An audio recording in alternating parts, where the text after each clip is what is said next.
Hello everyone, welcome to the official channel of Vector Educators. This is Neelam and today we are going to discuss the Hindu editorial. So let's get started. So the title is Grain and Chaff on Farmers Protest. मतलब कि जो farmers बहुत भारी मात्रा में protest कर रहे हैं, विरोध कर रहे हैं, उसी पे आधारित ये हमारा आज का आर्टिकल है. The center must first implement its proposal before continuing talks with the farmers. So यहाँ पर कहा जा रहा है कि सेंटर फर्स्ट इम्प्लीमेंट लागू करे, उसके प्रपोजल जितने भी प्रपोजल्स हैं उन्हें लागू करे एंड देन वो फार्मर्स से बातचीत करे. आगे देखते हैं. Both sides unrelenting in their contradictory positions, an agreement between Narendra Modi government and the agitating farmers on the question of three controversial farm bills appears elusive. मतलब यहाँ बोला जा रहा है कि दोनों जो साइड है, दोनों जो पक्ष है वो कैसे है, अनरिलेंटिंग है, जिसका मतलब यहाँ पर होता है अनयील्डिंग है, ये जिसे हम कहते हैं अनबेंडिंग. मतलब दोनों ही पक्ष यहाँ पर झुकने के लिए तैयार नहीं है, बिल्कुल डिटरमाइंड तरीके से आगे बढ़ रहे हैं. अब यहाँ पर बोथ द साइड्स मतलब बात किनकी की जा रही है, गवर्नमेंट की एंड दूसरे side farmer. So both the sides understanding मतलब कि गवर्नमेंट भी अपने डिसीजंस पे अड़ी हुई है एंड फार्मर्स भी अपने प्रोटेस्ट पे अड़े हुए.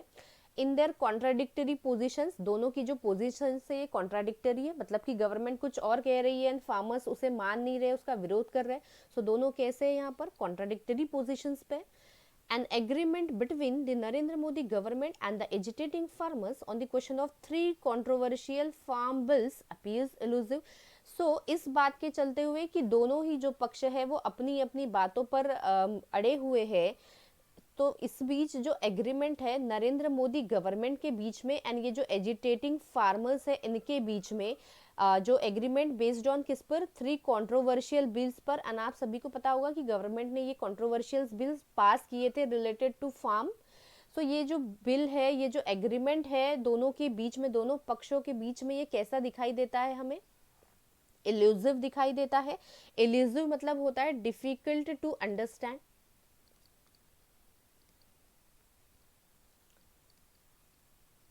तो एक बार फिर देखते हैं कि दोनों जो पक्ष है ये अपनी अपनी बात पर अड़े हुए हैं एंड इस बीच में जो एग्रीमेंट की यहाँ पर बात की जा रही है based on three controversial bill, ये काफ़ी एलूसिव दिखाई देता है. मतलब ऐसा जिसे डिफ़िकल्ट टू अंडरस्टैंड है, या ऐसा कह सकते हैं हम which is difficult to achieve भी इसे कहा जा सकता है कि ये काफ़ी डिफ़िकल्ट है अचीव करने के लिए. आगे बात करते हैं. With the farmers organisations calling for a blockade of Delhi's highway to Jaipur and Agra by December 12, tensions में एस्केलेट फर्दर. सो यहाँ पर बोला जा रहा है विद द फार्मर्स ऑर्गेनाइजेशन, मतलब फार्मर्स की जो ऑर्गेनाइजेशन है, देखिए यहाँ पर फार्मर्स प्लूरल है इसलिए एपोस्ट्रोफी यहाँ एस के बाद लगाया गया हुआ है. ऑर्गेनाइजेशन, फार्मर्स के जो ऑर्गेनाइजेशन है, संगठन है, they are calling for and here call for is a phrasal verb. यहाँ पर ये एक फ्रेजल वर्ब होता है जिसका मतलब होता है डिमांड करना और टू रिक्वायर समथिंग, और इसे हम कह सकते हैं टू नीड समथिंग. सो जो फार्मर्स के संगठन है ये डिमांड कर रहे हैं फॉर अ ब्लॉकेड. ब्लॉकेड मतलब यहाँ पर होता है ब्लॉक कर देना. Blockade of Delhi's highway to Jaipur and Agra by December 12. अब बाय डिसम्बर 12 मतलब होगा डिसम्बर 12 तक इसे ब्लॉक करने की बात की जा रही है. एंड इस वजह से होगा क्या, टेंशंस में एस्केलेट. एस्केलेट का मतलब होता है कोई चीज़ जब बढ़ जाती है उसे हम यहाँ पर कहते हैं एस्केलेट करना. इसे हम कह सकते हैं ग्रो और टू इंक्रीज समथिंग. सो यहाँ पर टेंशंस काफ़ी बढ़ सकते हैं अगर ये फार्मर्स, क्योंकि फार्मर्स का जो संगठन है वो डिमांड कर रहा है कि ब्लॉक कर दिया जाए Delhi highway to Jaipur. Delhi highway से जो जयपुर के लिए और आगरा के लिए जो रास्ता है उसे ब्लॉक कर दिया जाएगा. एंड कब तक, डिसम्बर 12 तक. एंड इस वजह से टेंशंस काफ़ी बढ़ सकते हैं, इंक्रीज हो सकते हैं. आगे देखते हैं. A large number of this farmers from the neighbouring states of national capital are camping at the location around it for 2 weeks now. So यहाँ पर अगर देखेंगे a large number of this farmers, and यहाँ पर देखिएगा जिसको मैंने blue में हाईलाइट किया है बिकॉज जब भी अ large number of, a great number of आता है, इसके बाद ये जो नाउन होता है ना, ये नाउन हमेशा कैसा होगा, प्लूरल फॉर्म में होगा. एंड इसके बाद जो वर्ब होती है फॉलो, वो वर्ब भी हमेशा कैसी होनी चाहिए, वर्ब भी हमेशा प्लूरल फॉर्म में ही होनी चाहिए. एंड अगर instead of a large number of यहाँ पर द लार्ज नंबर ऑफ आता है, तब यहाँ पर नाउन तो प्लूरल ही होगी, लेकिन इसके बाद जो वर्ब होगी वो वर्ब सिंगुलर हो जाती है अगर इस अ की जगह द आता है। सो यहाँ पर हमने एक ग्रामर रूल भी देखा। सो इस तरीके के क्वेश्चन यहाँ इस पैसेज से निकल कर आता है। फिर आगे देखते हैं, a large number of this farmers from neighbouring states, के नेबरिंग स्टेट से, राज्य से, ऑफ नेशनल कैपिटल के मतलब जो नेबरिंग राज्य है, स्टेट्स है, वहां से आ रहे हैं कैंपिंग करने के लिए एट लोकेशंस अराउंड इट, उसके आसपास, for it for 2 weeks now. And यहाँ पर अगर आप गाइस देखेंगे फॉर आया है एंड फॉर के साथ यहाँ पर 2 वीक्स की बात की जा रही है। एंड 2 वीक्स मतलब यहाँ पर टाइम दिया गया हुआ है। सो 2 वीक्स हो चुके हैं कि ये सारे जो फार्मर्स है नेबरिंग स्टेट के, ये आ रहे हैं नेशनल कैपिटल कैंपिंग करने के लिए, कैंप्स लगाने के लिए, हड़ताल पे बैठने के लिए। सो एंड यहाँ पर अगर बात करें तो यहाँ फॉर के साथ टू दिया गया है। एंड देन अगर ग्रामेटिकली अगर बात करें तो ये जो सेंटेंस है ये इनकरेक्ट दिखाई दे रहा है, बिकॉज यहाँ पर आर कैंपिंग दिया हुआ है एंड पैसेज में शायद हो सकता है कि ग्रामेटिकली इतना करेक्ट ना दिया हो, बिकॉज यहाँ पर होना चाहिए have been camping, it should B have been campaign, because यहाँ पर फॉर एंड फॉर के साथ टाइम आया है, इसका मतलब this sentence should be in present perfect continuous. तो हो सकता है कि शायद न्यूज़पेपर में इस चीज को गलत दिया गया हो। सो आपने देखा लार्ज नंबर ऑफ आया था, एंड देन इसके बाद जो फार्मर्स आया ये प्लूरल फॉर्म में आया। एंड इसके बाद मैंने आपसे यहाँ पर बताया कि वर्ब प्लूरल होनी चाहिए। सो आपने देखा from neighbouring states of the national capital are camping, and यहाँ पर फार्मर्स की ही बात की जा रही है। सो यहाँ आपने देखा वर्ब भी कैसा आया, यहाँ पर वर्ब भी प्लूरल आया। After several rounds of talks, the Central has now offered a written assurance that government procurement at minimum support price would remain, along with proposals to amend the laws to deal with farmers' concerns regarding parity between the state-run and private-run mandis, registration of traders and dispute resolution mechanism. So यहाँ पर बोल रहा है after several rounds of talks, मतलब काफ़ी बातचीत होने के बाद सेंटर हैज़ नाउ ऑफर्ड, देखिए हैज आया एंड हैज के साथ V3 की सेंटर ने नाउ ऑफर्ड, ऑफर किया है, और रिटन एश्योरेंस मतलब रिटन एश्योरेंस दिया है, एश्योरिटी दी है that the government procurement, government की जो प्रोक्योरेंट होगी, प्रोक्योरमेंट का मीनिंग यहाँ पर होता है एक्ट ऑफ ऑब्टेनिंग समथिंग। अब यहाँ पर क्या चीज ऑब्टेन करने की बात की जा रही है, अगर आपको याद होगा कुछ सेशंस पहले हमने सेम इसी तरीके का एक आर्टिकल, एक एडिटोरियल डिस्कस किया था, जहां पर बात की जा रही थी मिनिमम सपोर्ट प्राइस की। एंड यहाँ पर ये मिनिमम सपोर्ट प्राइस एग्जिस्ट करेगी या नहीं, इसका यहाँ वहां पर थोड़ा कंफ्यूजन चल रहा था कि गवर्नमेंट शायद मिनिमम सपोर्ट प्राइस, एक्चुअली अब ये होता क्या है पहले ये समझ लीजिए। मिनिमम सपोर्ट प्राइस ऐसी प्राइस होती है जिसपे गवर्नमेंट फार्मर्स के उनसे डायरेक्टली क्रॉप खरीदती है। आई रिपीट, जब गवर्नमेंट डायरेक्टली फार्मर्स के क्रॉप्स खरीदती है, तब जिस प्राइस पर ये क्रॉप्स को खरीदा जाता है उसे हम यहाँ पर कहते हैं मिनिमम प्राइस सपोर्ट या मिनिमम सपोर्ट प्राइस। सो यहाँ पर गवर्नमेंट ने अश्योरेंस दे दिया है कि यस, गवर्नमेंट परचेज करेगी, प्रोक्योर करेगी, एक्ट ऑब्टेन करेगी जो क्रॉप्स है किसके, फार्मर्स के, ये मिनिमम सपोर्ट प्राइस पर वुड रिमेन, मतलब ये जो एमएसपी रहेगा ये क्या रहेगा, वुड रिमेन, जैसा था पहले वैसा ही रहेगा। Along with proposals to amend the laws, and along with कुछ प्रपोजल्स दिए हैं to amend the law. Amend का मतलब क्या होता है, टू चेंज समथिंग या मॉडिफाई करना, कि जो भी प्रपोजल्स दिए गए हैं एंड जो भी 3 फार्म बिल्स निकाले गए हैं उन्हें चेंज करने की, उन्हें मॉडिफाई करने की, उन्हें यहाँ पर रिवाइज करने की बात की जा रही है। To deal with farmers concerns, की फार्मर्स के जो कंसर्न्स है, कंसर्न्स मतलब क्या होता है, जो चिंताएं, एंग्जाइटी है, डिस्ट्रेस है, वहां पर उनकी बात की जा रही है, उनसे डील करने के लिए। अगेन यहाँ पर देखिए फार्मर का यहाँ पर प्लूरल है, एस के बाद एपोस्ट्रोफी लगाया गया है।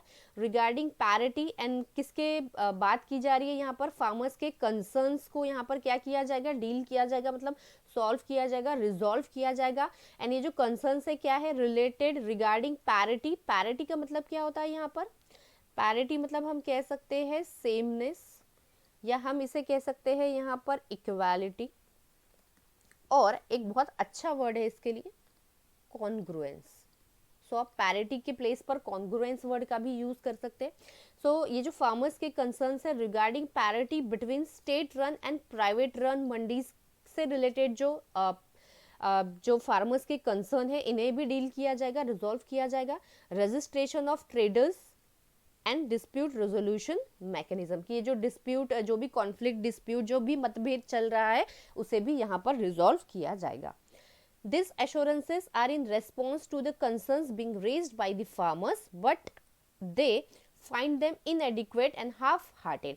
So यहाँ पर बोला जा रहा है कि जितने भी चीज़ें की गई कि यस पैरिटी रहेगी, सेमनेस रहेगी, या कॉन्ग्रुएंस होगा कितना state run and private mandis के बीच में, and registration of traders, dispute resolution mechanism, ये सारी चीज़ें यहाँ पर रिजॉल्व की जाएगी।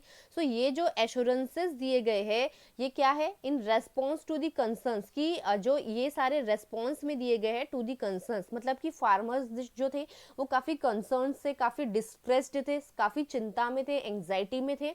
एंड ये जो फार्मर्स ने जो कंसर्न्स रेज किए थे, उठाए थे मुद्दे, इसी के लिए ये एश्योरेंसेस, इसी वजह से ये एश्योरेंसेस, एश्योरिटी गवर्नमेंट के द्वारा दी गई है। But they find them and इनएडिक्वेट and half hearted, क्योंकि जो फार्मर्स है, ये फार्मर्स को तो एश्योरेंसेस गवर्नमेंट ने दे दिए यहाँ पर, लेकिन फार्मर्स जो है इन एश्योरेंस को इनएडिक्वेट फाइंड कर रहा है। इनएडिक्वेट का मतलब यहाँ पर होता है इनसफिशिएंट, कि इन्हें कैसा फाइंड कर रहा है, वो इनसफिशिएंट फाइंड कर रहे हैं, या हम कह सकते हैं इन्हें डेफिशिएंट, मतलब कि कमी है उसमें, या उन्हें कम फाइंड कर रहा है, कि ये जितने भी एश्योरेंसेस गवर्नमेंट ने दिए कि या हाँ हम ये सारी चीज़ें कर देंगे, लेकिन फिर भी ये फार्मर्स को कैसे लग रहे हैं, इनसफिशिएंट लग रहे हैं, इनएडिक्वेट लग रहे हैं, मतलब कि कंप्लीट नहीं लग रहे, अधूरे लग रहे हैं। एंड हाफ हार्टेड यहाँ पर इसका मतलब यहाँ पर होता है कि कोई चीज़ जब हम विदाउट एनी इंटरेस्ट करते हैं, या विदाउट एनी एंथुजियाज्म और कंसर्न करते हैं, उसे हम कहते हैं हाफ हार्टेड। इसका मतलब ये होगा यहाँ पर showing of feeling no interest, और वी कैन से कंसर्न, कि जितने भी अश्योरेंसेस गवर्नमेंट ने दिए हैं ये कैसे है, इनएडिक्वेट है, सफिशिएंट नहीं है, एंड हाफ हार्टेड है, मतलब विदाउट इंटरेस्ट या विदाउट कंसर्न के गवर्नमेंट ने ये सारे अश्योरेंसेस दे दिए हैं। They have decided to intensify the strike. अब दे मतलब कौन, यहाँ पर फार्मर्स की बात की जा रही है, एंड फार्मर्स ने यहाँ पर हैव के साथ V3 दिया हुआ है। सो डिसाइड कर दिया टू इंटेंसिफाई दी स्ट्राइक, मतलब ये जो भी स्ट्राइक, जो भी धरना, जो भी आंदोलन वो कर रहे हैं उसे वो और ज़्यादा इंटेंसिफाई कर देंगे, मतलब और ज़्यादा उसे बढ़ा देंगे। Demanding complete repeal of controversial laws, कि जितने भी ये जो 3 लॉज गवर्नमेंट ने पास किए थे ये कैसे है, कंट्रोवर्शियल लॉज है। कंट्रोवर्शियल मतलब क्या होता है कि सारे के सारे इशू, मतलब जिस पर कोई इशू चल रहा हो, जिस पर कोई कॉन्फ्लिक्ट चल रहा हो, जिस पर पब्लिक डिसएग्रीमेंट चल रहा हो, ऐसे इश्यूज को क्या कर दिया जाना चाहिए, कंप्लीटली रिपल कर देना चाहिए। एंड रिपल मतलब होता है गाइज यहाँ पर कैंसिल कर देना चाहिए, रोक देना चाहिए, या रिपील के लिए आप यूज कर सकते हैं रिवर्स कर देना चाहिए, क्योंकि ये लॉस कैसे है, जो गवर्नमेंट ने 3 लॉस मतलब इम्प्लीमेंट करने के लिए कहा था related to farming, they all are controversial laws, इन्हें क्या कर देना चाहिए, कैंसिल कर देना चाहिए या रिवर्स कर देना चाहिए, ऐसी डिमांड यहाँ पर फार्मर्स कर रहे हैं। आगे देखते हैं, the government has ruled out their repeal setting the stage for the showdown. So government has ruled out their repeal, and repeal का मतलब अगेन अभी मैंने आपसे कहा था कि रिपील मतलब होता है कैंसिल या समथिंग, किसी चीज को जब हम रिवर्स कर देते उसे हम कहते हैं repeal. So government has ruled out का मतलब यहाँ पर again ruled out is a phrasal verb which means exclude something, किसी चीज को एक्सक्लूड कर देना, किसी चीज को एलिमिनेट कर देना या प्रिवेंट कर देना। ओके, सो गवर्नमेंट ने क्या कर दिया है, रूल आउट कर दिया है, मतलब कि प्रिवेंट कर दिया है उनकी जो रिपील थी, कि वो जो डिमांड कर रहे थे कि जितने भी लॉज गवर्नमेंट ने, स्पेशली वो 3 लॉज, उन्हें कैंसिल कर दिया जाए, उसे गवर्नमेंट ने अभी रोक दिया है, प्रिवेंट कर दिया है। Setting the stage for an showdown, and government ने ये जो रिपील है, मतलब ये जो डिमांड है 3 लॉज को कैंसिल करने की, इसे रोकते हुए क्या किया है, सेट द स्टेज किया है। मतलब यहाँ पर again this set this stage is a phrasal verb, जिसका मतलब होता है किसी चीज के लिए कोई कंडीशंस मतलब कि क्रिएट करना, इसका मतलब होगा create conditions in which something can happen, मतलब ऐसी कंडीशन जिसमें कुछ हो पाए। एंड यहाँ पर ये किस लिए किया है, set the stage for an showdown. And showdown का मतलब यहाँ पर होता है एन इम्पॉर्टेंट आर्ग्यूमेंट कह सकते हैं हम, an important argument to resolve something या to settle a dispute. Showdown मतलब यहाँ पर होगा ऐसा कोई आर्ग्यूमेंट या ऐसा कोई कन्वर्सेशन जो किसी डिसएग्रीमेंट, किसी कॉन्फ्लिक्ट या किसी झगड़े लड़ाई को सॉल्व करने के लिए, रिजॉल्व करने के लिए किया गया हो, ऐसे आर्ग्यूमेंट को हम कहते हैं यहाँ पर शो डाउन। सो गवर्नमेंट ने उनकी जितने भी रिपील करने की जो डिमांड थी उसे तो प्रिवेंट कर दिया, रोक दिया है।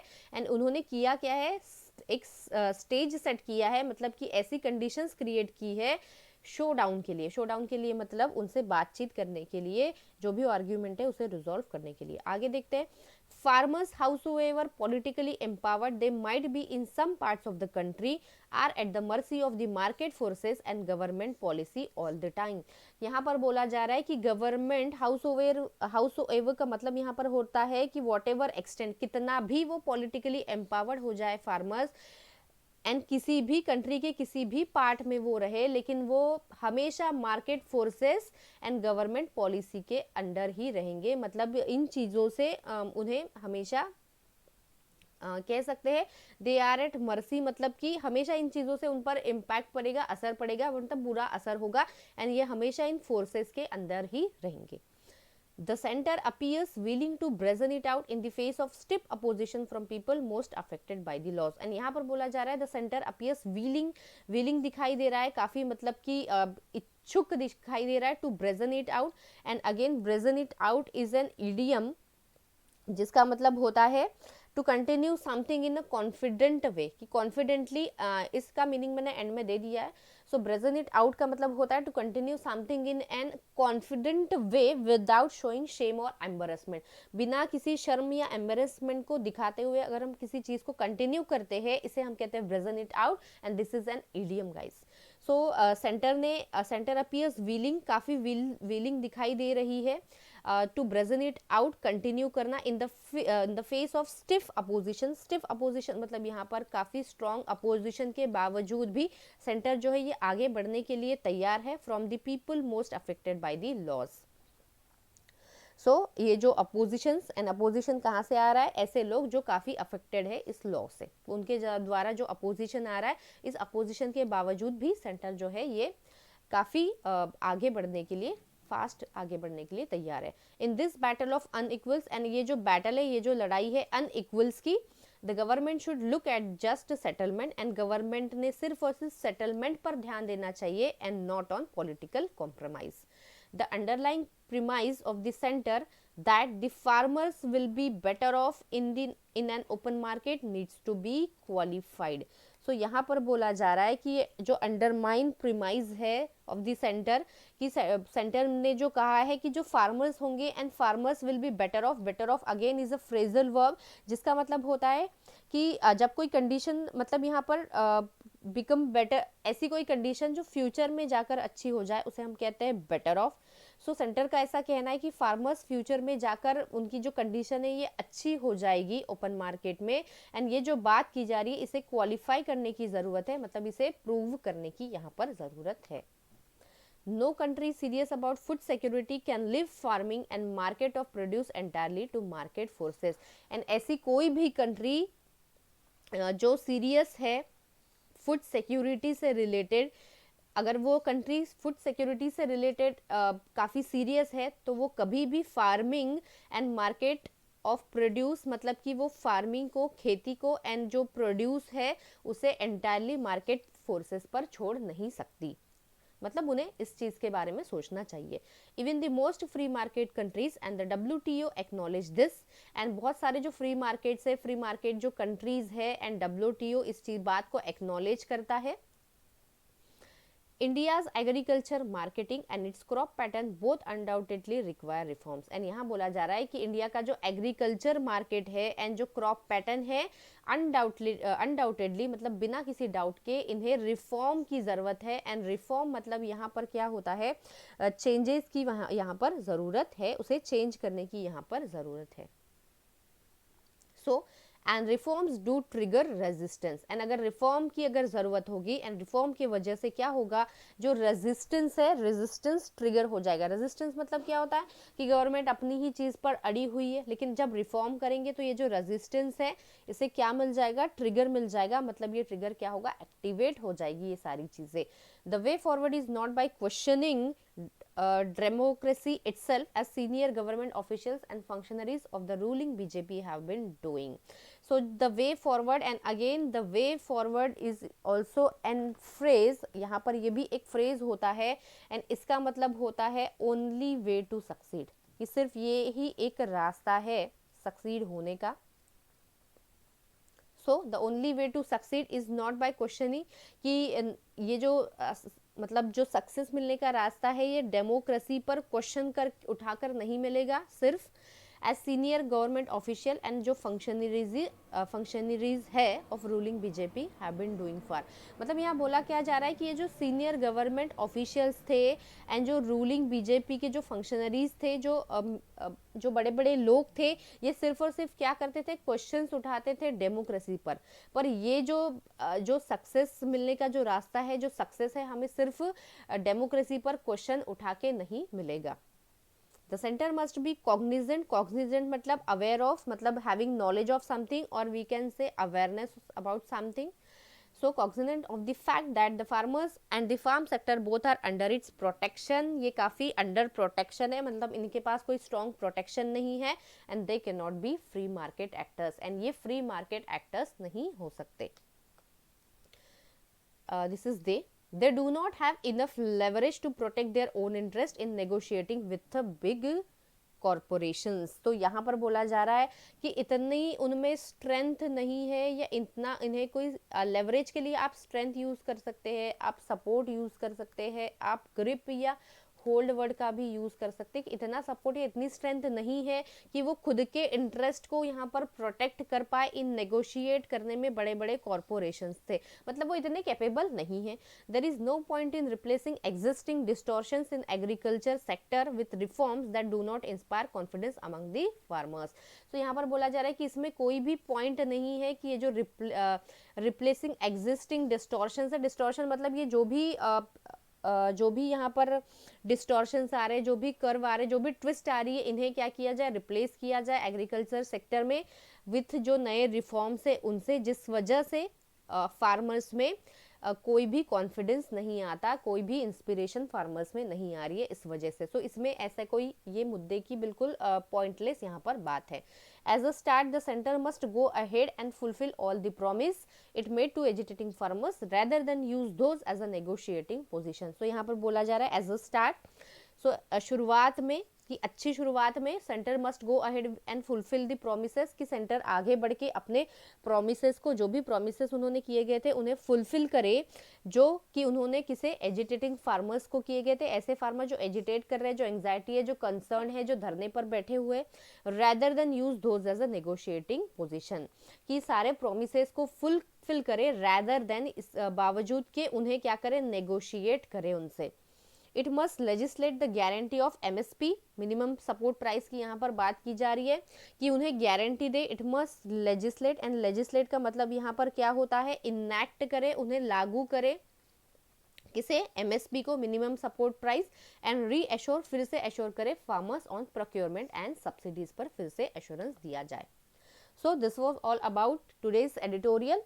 So let's discuss important vocabulary. Unrelenting मैंने कहा था, extremely determined, never weak or ending. मैंने कहा था unrelenting, दोनों जो पार्टीज थी वो कैसी थी, unrelenting थी, मतलब unyielding थी, दोनों ही गिव अप नहीं कर रही थी, दोनों ही डिटरमाइंड तरीके से आगे बढ़ रही थी, दोनों ही झुकने को तैयार नहीं थी, मतलब कि अनबेंडिंग थी. कंट्रोवर्शियल मतलब जिस पर कोई कंट्रोवर्सी चल रही है, डिसएग्रीमेंट, कोई कॉन्फ्लिक्ट चल रहा है. पैरिटी मतलब होता है इक्वालिटी, या कह सकते हैं सेमनेस. हाफ हार्टेड मतलब क्या होता है, हाफ और हार्टेड मतलब कि विदाउट एंथुजियाज्म एनर्जी, या हम कह सकते हैं यहाँ पर इसे विदाउट एनी इंटरेस्ट। इंटेंसिफाई करना मतलब क्या होता है, किसी चीज की इंटेंसिटी और ज्यादा उसे बढ़ा देना। ruled out was a phrasal verb which meant there to stop considering something as a possibility, ये प्रिवेंट करना। शो डाउन मतलब होता है एन इम्पोर्टेंट आर्ग्यूमेंट, कोई आर्ग्यूमेंट ऐसा जो किसी डिस्प्यूट या डिसएग्रीमेंट को सेटल करने के लिए किया जा रहा हो। Brazen it out was an idiom which meant to continue in a confident way without showing shame या एम्बेरसमेंट, कंटिन्यू ही करते जाना किसी काम को। So this was all about important vocabularies. Let's check the questions of the day, and these all questions are based on the editorial which we discussed in the previous session. So check करते हैं guys कि आप कितना retain कर पाते हो previous editorial से।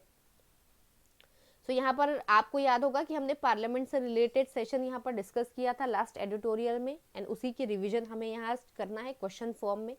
सो यहाँ देखिए इस एक this sentence has been divided into 4 parts, आपको दिखाई दे रहा होगा, and 5th part is no error.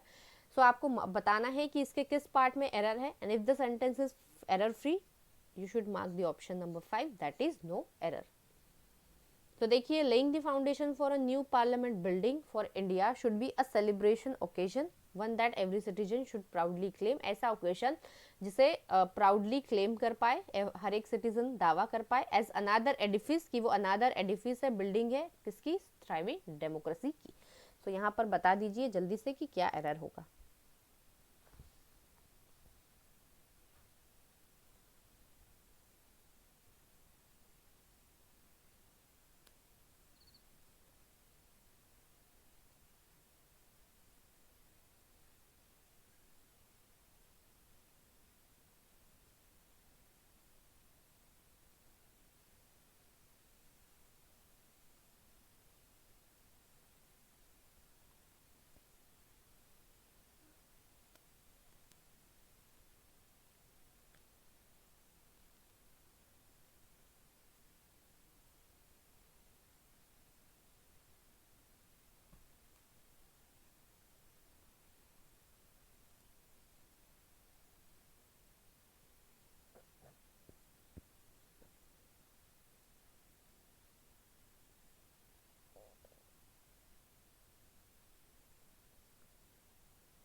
So let's check guys, laying the foundation for a new parliament building, foundation ले करने की बात की जा रही थी, मतलब शुरुआत करने की बात की जा रही है नई, क्योंकि पार्लियामेंट बिल्डिंग को यहाँ पर नया बनाना था।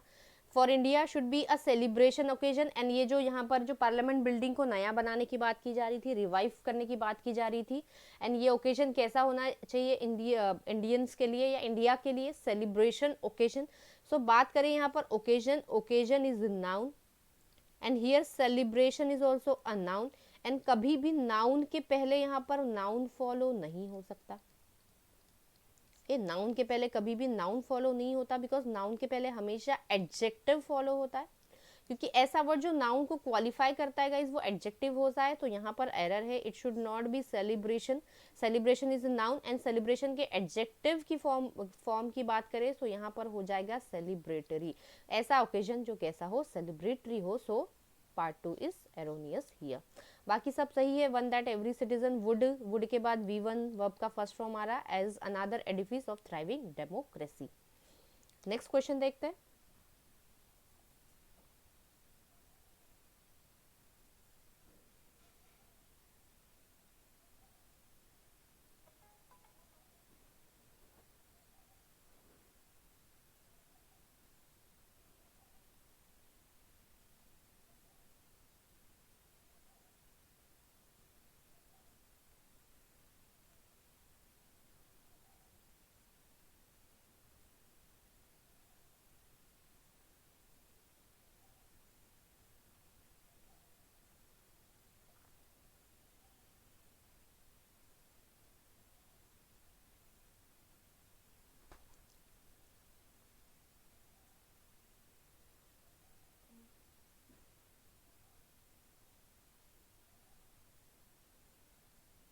So let's check guys, the new building which is part of Narendra Modi government's ambitious plan, okay, जो न्यू बिल्डिंग है which is a part of Narendra Modi government's plan, ambitious plan, सही है बिल्कुल, गवर्नमेंट में अपोस्ट्रोफी है, गवर्नमेंट का ambitious plan to modify to के बाद within the central vista skyline of Lutyens government Lutyens Delhi, यहाँ पर मतलब की बात की जा रही है पार्लियामेंट की, will cost an estimated 971 crore and उसकी जो कॉस्ट होगी वो कितनी होगी 971 करोड़ होगी and will be able to accommodate, and वो अकोमोडेट कर पाएगी मतलब उसमें कितने लोग फिट हो पाएंगे, a much large amount of MPs, 888 in Lok Sabha and 384 in the Rajya Sabha. So the erroneous part is part number 4. जब हम एडिटोरियल डिस्कस कर रहे थे तो मैंने आपको बताया था कि जब भी मच आता है मच के साथ हमेशा डिग्री कैसी होगी, हमेशा कंपैरेटिव डिग्री होगी. सो यहाँ पर देखिए मच के साथ लार्जर होगा ना कि लार्ज होगा, much larger, much bigger, much smaller, इस तरीके से मच के साथ हमेशा कंपैरेटिव डिग्री. अगर यहाँ पर पॉजिटिव डिग्री का यूज करना है तब यहाँ पर ऐसा होगा very large, very big, very small, इस तरीके से. सो यहाँ पर मच आया है, so it would be much larger. And यहाँ पर बोला जा रहा है कि पहले जितना अकोमोडेट कर पा रहा था उससे काफी ज्यादा नंबर ऑफ एमपीज एंड ये सारे लोग यहाँ पर आ पाएंगे. सो it should be larger not large. Next question.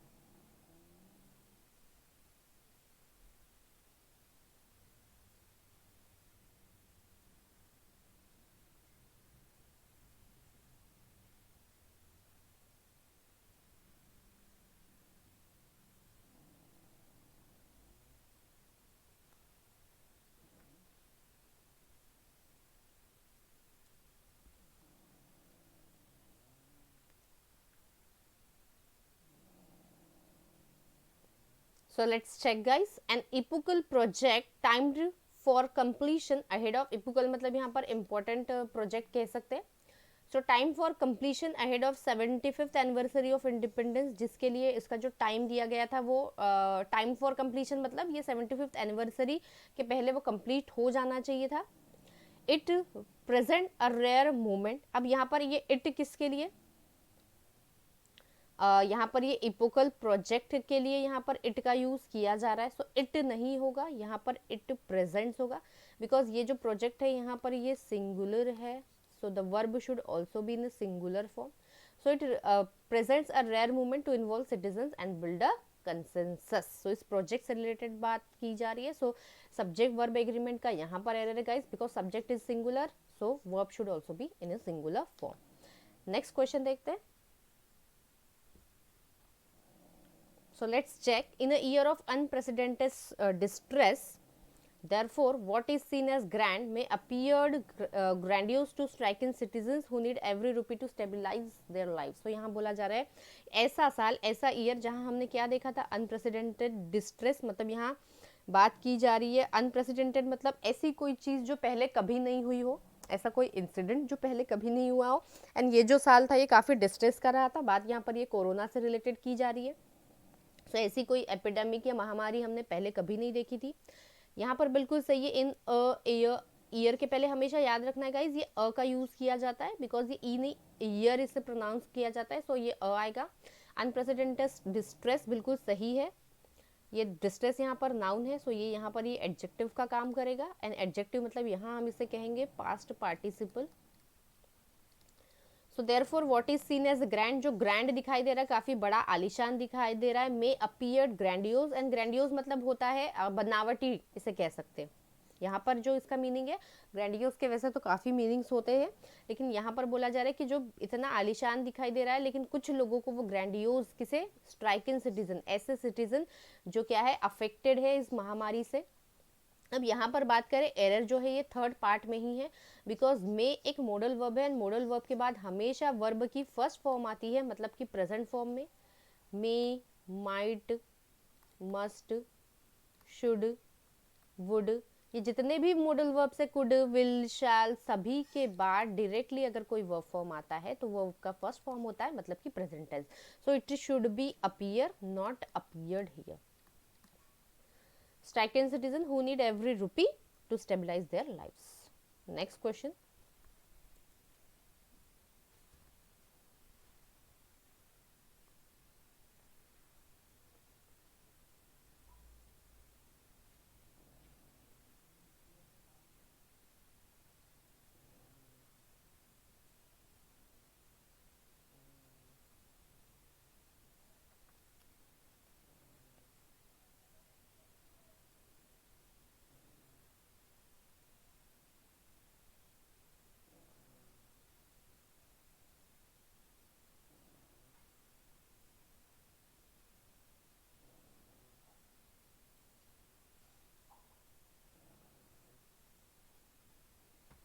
So let's check guys. The ceremony is now poised. Poised मतलब ready to take place. Poised to take place under the shadow of litigation.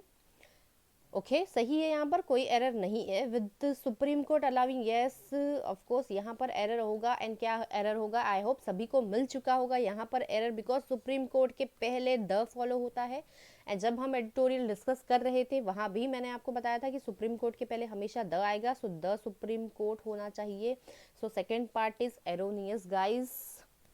So I hope सभी को यहाँ पर जितने भी हमने question solve किए ये समझ में आ चुके हैं इनके rules. So thank you very much guys, do like share and subscribe my videos. Thank you very much.